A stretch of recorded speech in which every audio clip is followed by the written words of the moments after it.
Hello, everybody. How you doing today? This is Sakoni Prince, and I am super excited to be able to share with you another podcast. And this podcast is H.E.A.L. H.E.A.L is an acronym for Help, Elevate, and Learn, and it's a guide for healing your inner child. And this podcast is actually based on my latest book, which you can actually get now. It's available on Amazon, and I am super excited to be able to share this book, and not just the book, but the podcast with you as well. And I also have a sponsor, and our sponsor is none other than BetterHelp. So check out the ad for them. This episode is sponsored by BetterHelp. BetterHelp connects you with a licensed therapist who is trained to listen and give you helpful, unbiased advice. First, you go to their site. You can use my link, betterhelp.com/SakoniPrinceHeal.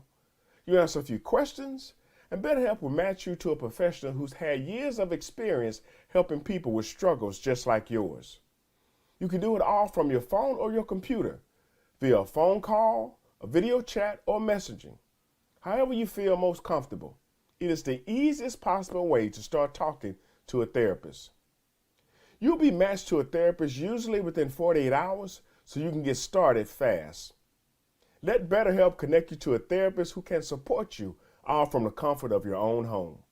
Visit betterhelp.com/SakoniPrinceHeal or choose Sakoni Prince Heal during your sign up and enjoy a special discount on your first month. Well, you can see that I am so excited to have BetterHelp to come alongside and actually help support us in doing this podcast. And I can't tell you how excited I am to have our guests on today. So, in fact, before I actually pull up on stage, I want to ask you a question. Have you considered the health of your inner child? Have you considered the health of your inner child? And have you really thought about how your behavior today is affected by stuff that happened when you were younger? You know, reoccurring stuff that keeps coming up and keeps showing up. A lot of it is really, it's caused by inner child trauma or inner child wounds.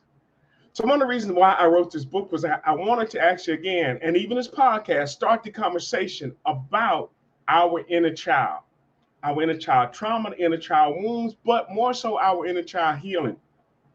And since I'm not an expert on the matter, I wanted to make sure that I got people, therapists, counselors, those who could come in and who can help us to actually understand a little more about how we can address those inner child issues and give us some practical solutions as to how we can heal our inner child.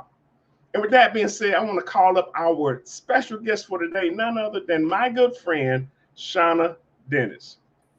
Shona, are you there? Yes, I am. Hello, world, marketplace of the world.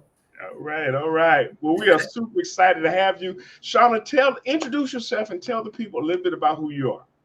Well, I am holistic life educator Shona Dennis. I'm founder of Let's Meet at the Well, and that's simply a dialogue, teaching, speaking, educating platform for the marketplace of the world. And so we bring our humanness, live life experiences, life narratives, and we engage everything with the good helping resources like Kasoni Prince, Heal, as well as the scripture, the word of God. So it's for holistic life well-being. All right. Well, we are again so excited. And for those of you who don't know, Shona has been a contributing writer in our magazine, Next Generation Speakers Magazine, as well as in iWin Global Magazine for a client of ours. So we are so excited to have her on this program. So let's get into some of the questions that we sent her. Yes, go ahead.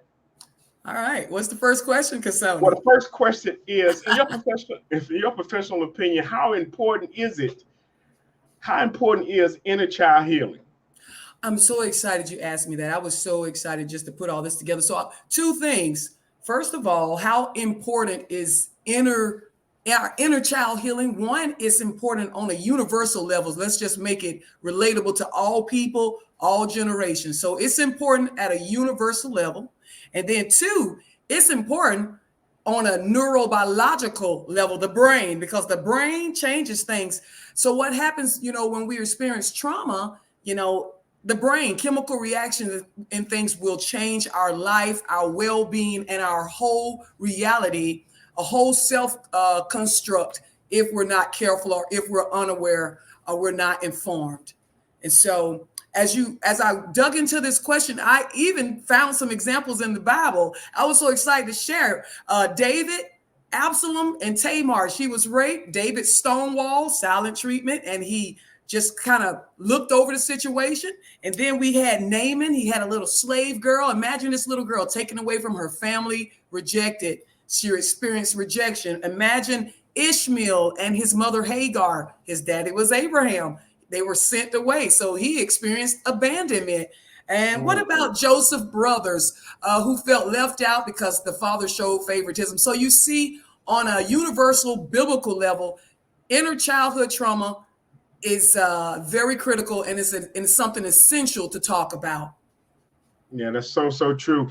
I've been reading a book entitled "What Happened to You," and one of the things that I learned is that our synapses, from a neuroscience standpoint, our brains, how they're wired as we're younger, yes, it happens.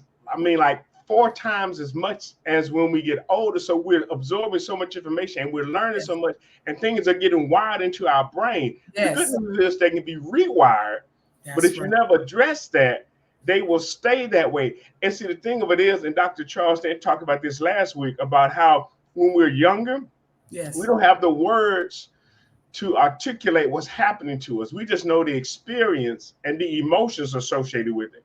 So we don't have the words to say, I was abandoned, I was abused, or I was neglected, I was overlooked. We really don't have the vocabulary to define and frame that, but we do have the experience and the emotions associated with that.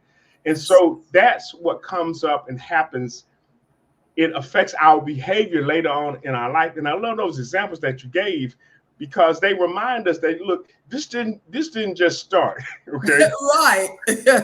It's primal. It's very ancient on up till today. And I even went from the Bible to back into history. I dug up, just think about how humanity has taught division, disconnected, hatred for one another, of skin color, gender roles, functions. And these things have been taught and caught and internalized, systemized, institutionalized in law and policy. And these things have been intergenerationally impressed upon children way back from the Bible all the way up to now. And so children still today are experiencing domestic violence, parents with mental illness, parents with substance and drug abuse, incarceration. So you see how important it is, the work that you're doing. This is a universal issue. So it's very important. And we applaud you for your work. Well, thank you so much. And I remember I had a chance to speak last Saturday at a prayer breakfast. And one of the things that I told all of the men in the room, I said, I don't care who you are, I don't care what your background is, I don't care about your actual color or anything like that. All of us had a childhood. That's right. All of us had a childhood. Now, was it a good one? Was it a bad one? With the trauma in it? But none of us are exempt unless you're still a child. Right. None of us are exempt. So all of us had a childhood. So my question is, and this really brings us to our second question. In your professional opinion, when should someone start inner child work? Oh, I like that question. I really did like that question. And it made me dig and ponder. And the answer that I came up with, when, is now. Now is the time to start, at any given time, to start asking ourselves the questions about ourselves, self-examination. And when should we start? We should even bring this to a level of public awareness. I mean, think about it. Since this is so universal, this has to be brought to a level of public awareness from grassroots organizations, schools, community, church. And then it should start in the home, parents and children. Education is the first spark to ignite families and our future. And so we need good parenting skills. We need to have in the home and through educating systems, good interpersonal skill training, because when we can get people's minds educated, we can have, better families, better futures, better workplaces. And so you see how that trickles down. Yeah. That is so true. Now is the time. Now is the time. And I tell people that, one of the most significant reasons to do it is when your behavior is, when your current day behavior is being affected by something that happened in your childhood. You That's know, right. I mean, to me, that is a paramount reason to start inner child work. That's right. And I like to add that we must remember that our parents, they also came from a particular background. We That's true. sometimes we forget that little piece. And so genealogies, doing a genealogy and learning what that means in a genogram is very important. And genograms help us shed light on intergenerational patterns and behaviors, family alliances, family conflicts, family secrets. And so a lot of people don't know about genograms, but children have to start learning from an early age how to understand feelings, because like you said, we didn't have the terminology back then and the vocabulary, but everybody understands their feelings, because even Right. the scripture says every heart knows its own misery. Even a child can say, this doesn't feel good, or I don't know what, but even everybody needs to begin to understand their feelings and begin to follow these feelings and see where are they coming from, because Right. there's a lot of root injuries in people's life that, like you said, we don't have the words, but we know we're feeling something, and we're feeling something in our body, but we don't understand why it's being triggered and where it's really coming from. So that's the importance of educating about inner childhood trauma as well. That's true. That's so true. So my next question is, what do you believe is the biggest obstacle to inner child healing? Well, the biggest obstacle I wrote down is, and I love to use little catchy phrases so that people can remember. The first one is knowing and going. What do I mean about that? I mean, a lot of people just do not know that they have been inflicted and impressed upon and traumatized. They don't know because they just grew up in it naturally. And we call a lot of things, but it's really inner childhood trauma. So knowing, that's the first thing. Awareness is the first step to knowing. And then going, once we begin to know, we have to go. We got to move and do something about it. And the first place I like to say we need to go, we have to go to the dungeon of ourselves. Now Mm, that's the scary place. The dungeon, what does that mean? That means the dungeon, that's where we have to dig deep, go back through the forest to our past, relive this trauma that happened, to accept it and acknowledge it. It don't feel good. So we have to know, then go to the dungeon of ourselves. Then we have to face and follow through. Because once we face those things and say, yes, I relived these details, I went over it with a fine tooth comb, it really did happen to me. And now I'm bringing it to awareness. Now I got to really face it. And then I got to follow through. That means I got to do something about it. That might mean I have to talk about it. That might mean I have to healthily confront somebody. So knowing and going, and then facing and following through. That's the biggest obstacle, because that's a process. yes, it is. And I will be quick to say, even in my book, I had a disclaimer saying I'm not a psychologist, I'm not a psychiatrist, but I Mm-hmm. believe I'm someone who's dealt with this enough to be able to actually start the conversation Yes, about this. I have But to. I also encourage individuals, if anything in the book triggers you, or even in this podcast, if anything triggers you, put it down, turn the podcast off, and get some help. Yes. Get some professional help, because going to the dungeon of our life, if you don't know how to get out of it, some people Mm-hmm. will go into a depression. And so Yes. if the trauma or if the wound was too great or too heavy, you need some help. You don't want to do that by yourself. And Right. I definitely encourage individuals, in fact, to be able and willing to actually get the help that they need. Right. So, Right. with that being said, do you believe that people can do inner child work alone? Well, my answer to that, since I'm a holistic life educator and I infuse the scripture with everything in our everyday lives, the power of God, the presence of God in prayer, I'm going to say, according to Psalms 91, it says that, listen to this, he that dwells in the secret place of God shall abide under the shadow of the Almighty. So everybody, just like you just talked about that dungeon being a very hard place, and sometimes it's hard for some people to get out of it, everybody can go alone into the presence of God. When they're just not ready to share their story, to share that trauma with everybody else, we can get in the secret place by ourselves.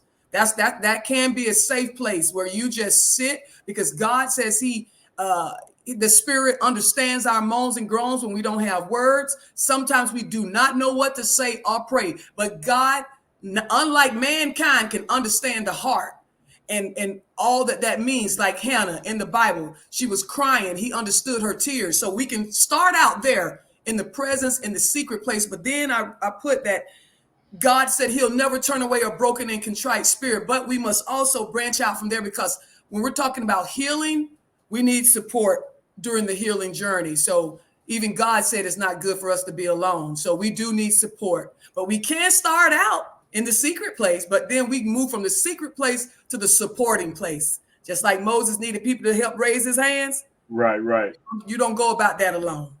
Right, right.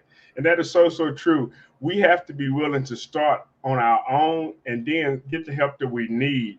Exactly. You know, and I know sometimes it's hard for us to be able to really help somebody who's not ready. Right.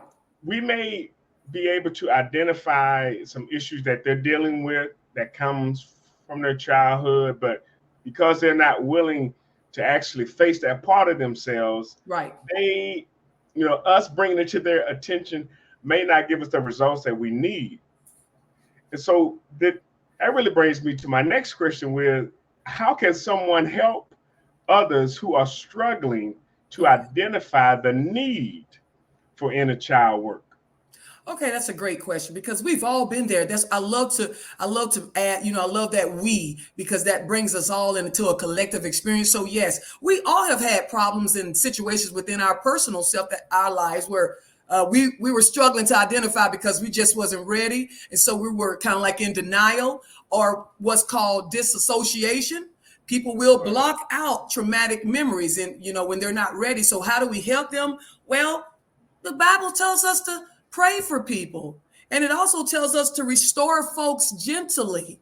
Like you said, don't just try to be so intrusive and burst into people's lives when they're not ready. But we can approach it gently, and we can always let them know, give them the space and give them some time, but still kind of be a supportive presence in their lives. But we can also let them know that they can always rewrite the script, and then we can step away and give them time to ponder on those things and let God do his work as well. Yeah, yeah. And, I have to admit that I've had some challenges in that area, but it's been because of how much I care about, whoever it is, just trying to help them, get to a better space and a better place. But yes, learning how to actually work with somebody, I think it's an art form in and of itself, because even though you may identify it as such, right, they may not have come to that conclusion. But even after you have submitted it to them, right, then sometimes there's a process, and like you said earlier, of denial, right, and so that's when I think, it's important for us to kind of step back and allow them to come to their own conclusions. But I will say this, they have to have a desire to come to their own conclusions. In fact, they have to have a desire to better themselves, because without that, you're not going to look, and you're not going to try, and you're not going to stretch, and you're not going to grow.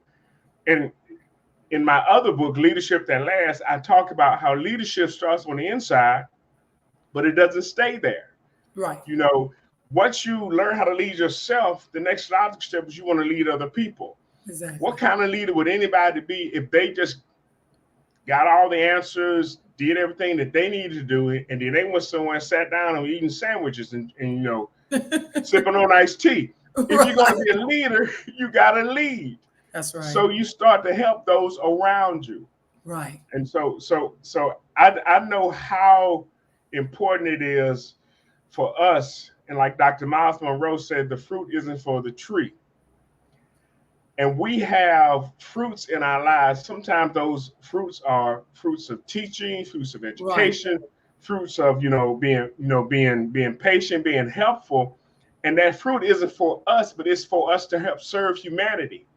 That's right. And if we don't realize that, we will find ourselves, just kind of sitting back and just basking in our own goodness, instead of realizing all of these gifts and talents that I have, they're not for me.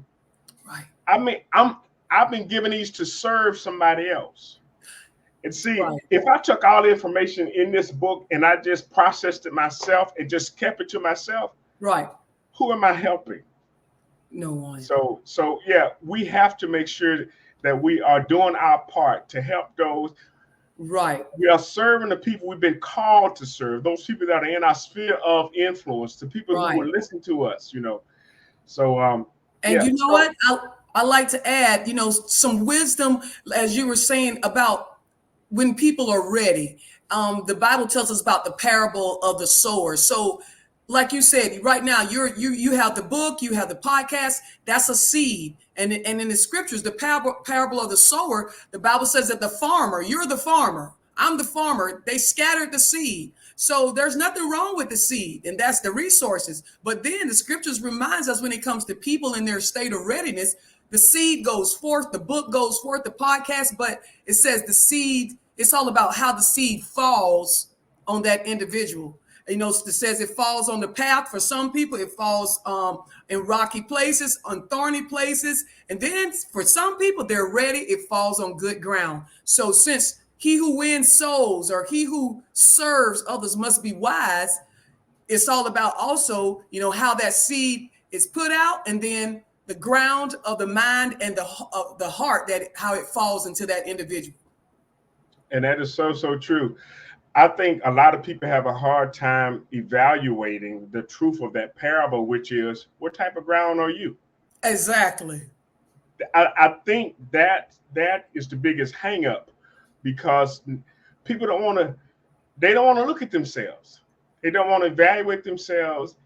And to me, that's the biggest obstacle, personally. It is. When it comes to any level of personal development, you It have is. to admit where you are. It's like a GPS. I don't care where you want to go. If you don't have locations turned on, it's going to ask you, where are you? That's right. Face it and follow through. That's very hard. And that is so true. All right, our last question, well, at least of the list that I sent you, That's was, how right. can people start the conversation about inner child trauma?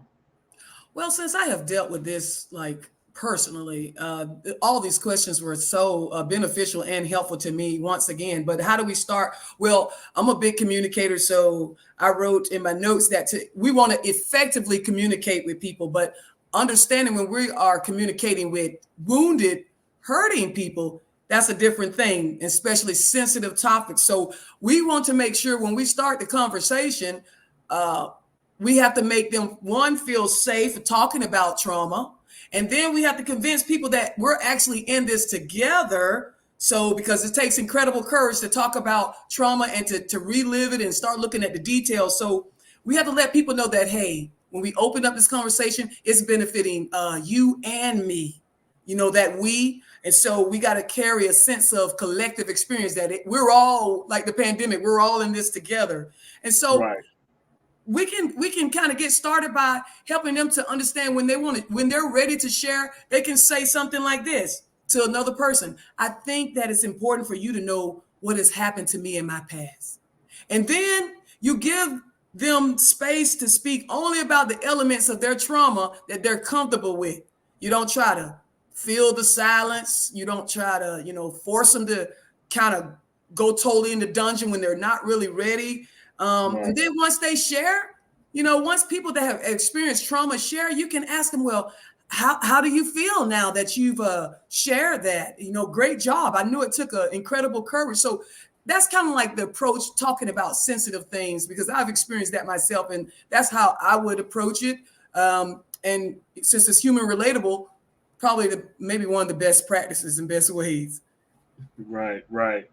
Yeah, being able to be vulnerable ourselves, Right. uh, it hopefully would, in fact, disarm somebody, and help them to share as well. Right. So, when I consider the amount of freedom that comes from inner child healing, it really helps me to see why it's so needed and why it's so important. Yes. Now, I know this isn't one of the questions, in fact, that I sent you, That's okay. but I want to try to distinguish and I really want to get your take on my take Okay. about the difference between a wound and a trauma. And I'm Ooh. going to use a test and a trial. Okay. Because for me, a test is something that has a short time period on it. Okay. It's a particular event. It's a test. Right. A trial can last a while, Right. just like in our course system.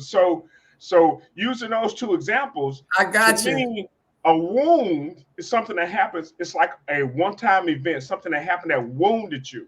Mm-hmm. But a trauma is something that continues. It has a certain length to it. Yes. So I think that there are times when people have been wounded, but Mm-hmm. then there are times when people have gone through trauma, and identifying, okay, is this a wound or is this a trauma? I think that that really helps the approach, because trauma takes a little longer to unpack. It Right. takes it takes more sessions and more um, actual, communication, Right. to kind of go through all of that. So, would you agree with the fact that there's a difference between a childhood wound and a childhood trauma? Wow, that's an interesting question. And I don't claim to have all the answers. I did look up the word trauma, and it said that trauma was a deep, distressing, and disturbing experience. Just Ooh, like, post, PTSD, something right. that I have. And so, like you said, trauma, it has some length to it, and the brain can easily be triggered and wired to go back to it because of the lengthiness and just the extension of it, the depth of it, Yeah. and then a wound. Let's see, when you think about a wound, wow. If I cut myself, and and it might be deep, it might not be as deep, but it's still a wound. Right.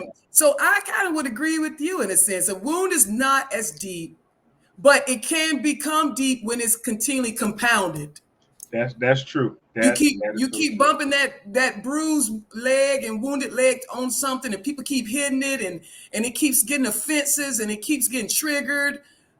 It is now eventually developing the same length and depthness of something traumatic. So with wounds, we have to be careful too, because I've had some little girl wounds, and people have offended me, and the wound I felt the feeling in my body. So that's why I say it's very important to listen to understand your feelings and follow them, because there are some wounds there. They might be covered and they might not be as traumatic, but if you keep bumping those wounds, then they could become traumatic, I believe. And that is so true. We have to be mindful of how we. And I keep using the example of, it's like ripping the scab off of a wound. You know, Right. you don't allow it a chance to heal. If you keep Right. if you keep ripping it off, but if it needs to be addressed, Right. if it needs to be cleaned out, and Yes. properly bandaged and taken care of, Right. then it can heal quicker and sooner.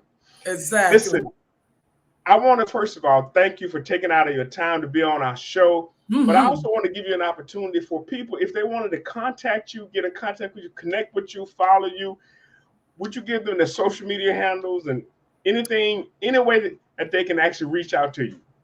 Oh, wow. And before I give that, I just want to tell everybody, because I said, okay, Lord, any last comments, any lasting thing to give to the people, the marketplace of the world. And yes, Hebrews 4:13, God wants everybody to know that there is nothing hidden from his sight. The scripture says that everything is uncovered and laid bare. So you don't have to have the fear, the shame, and the guilt. He already knows. He's already seen the end from the beginning of your stories. So we don't have to have fear. We have a Father that understands and sees and knows all things. And so you can learn, here we go, to live beyond the limits of your trauma.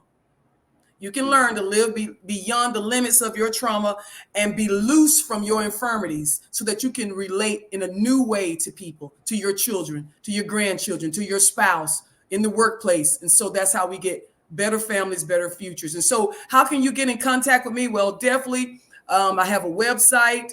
I don't have that information written here, but www.meetatthewellnetwork.com. And I'm on Facebook. It's pretty much through Facebook and my website that has all the information. www.meetatthewellnetwork.com. And obviously you can get in contact with Cassoni Prince, and we can make some things happen. Yes. Well, I am super excited. And again, thank you for being on our show. Thank you. I just want to say that I am appreciative to the work that you do. Yes. And like I was sharing with you earlier, people that take on the burden of helping other folks get through their stuff. Right. I honestly believe that you're heroes. Because we could have said, okay, I'm good, I'm great, I'm fine, and just leave everybody else to their own devices. But when we know that we've been given a mission and a calling to help, help other people, even when it's hard for us to deal with our own stuff, but we have to help somebody else, to me, that's what a hero is. Someone that puts aside their own issues enough to help somebody else, And see, I think oftentimes people say, well, I have to have it all together, before I can share or before I can help. You don't have to have it all together. Teach. No, you just have to know 10 minutes more than the person you're talking to. That's right. Because to them, you become the expert. Well, I want to applaud you because I've listened to part of your testimony and what you shared with me, and you are a helping profession hero, and I'm a helping profession shero. There you go. There you go. But listen, again, thank you so much for being on our podcast. And for those of you who, as she mentioned, want to connect with her, in fact, you can reach out to her on Facebook under Shona Dennis, or give us that website again. www.meetatthewell.network.com. And Shona Dennis, holistic life educator. That's it. I am a speaker, teacher, educator, preacher. God uses me to do some of everything. Well, I definitely know how that is, because to whom much is given, much is required. Much is required. And listen, I'm going to close out the show with and we got a brand new video, which I'm super excited to share with you. So check this out. In a world where adulting can often seem overwhelming, there's a secret key to unlocking true serenity: healing the inner child. Within the pages of the acclaimed book, Help Elevate and Learn, a guide to healing your inner child, discover a journey, a transformation, or rebirth. This isn't just about reading, it's about embarking on a path to self-discovery and inner peace. Simultaneously, tune into the soothing waves of the Help Elevate and Learn, a guide to healing your inner child podcast. A sanctuary where candid conversations blend with expert insights, creating a harmonious symphony of healing. Each episode is a step closer to unburdening that youthful spirit within. Remember, it's never too late to offer compassion to that child within you, to rewrite your story with a happier, healthier narrative. Healing the Inner Child, the book, the podcast, the journey. Step into the world of self-healing and witness the transformation unfold.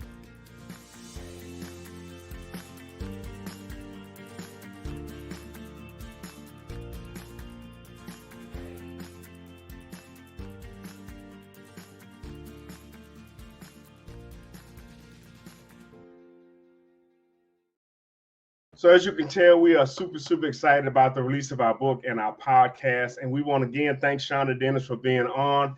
And if you haven't done so already, you can go to Saconiprince.com/heal, Saconiprince.com/heal. You can actually, on that site, you can click the link to go and buy the book on Amazon. You can also look at previous podcasts on that site as well.